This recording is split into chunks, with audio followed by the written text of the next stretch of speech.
ગુજરાતના ચૂંટણી પંચ દ્વારા જ્યારે લોકસભા અથવા તો વિધાનસભાની ચૂંટણીઓ યોજવામાં આવતી હોય છે ત્યારે જિલ્લા ચૂંટણી અધિકારી તરફથી જિલ્લામાં નિદર્શન ઈવીએમના નિદર્શન અને તાલીમ માટેની આ એક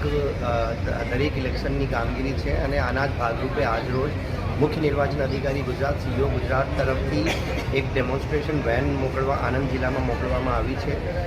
આ વેન થકી જે લો વોટર ટર્નઆઉટ જે પોલિંગ સ્ટેશન ઉપર થયા છે ગયા 5 વર્ષની બે ચૂંટણીઓમાં એક લોકસભા અને વિધાનસભાની ચૂંટણીઓમાં જ્યાં વોટર ટર્નઆઉટ ઓછું છે ત્યાં ઈવીએમ નિદર્શન અને સ્વીપ માટેની અને મતદાન પ્રત્યે લોકોને જાગૃત કરવા માટે આ વેન થકી પ્રયત્નો જિલ્લા ચૂંટણી અધિકારી અને બધા મદદનીશ ચૂંટણી અધિકારીઓ તરફથી પ્રયત્ન હાથ ધરવામાં આવશે।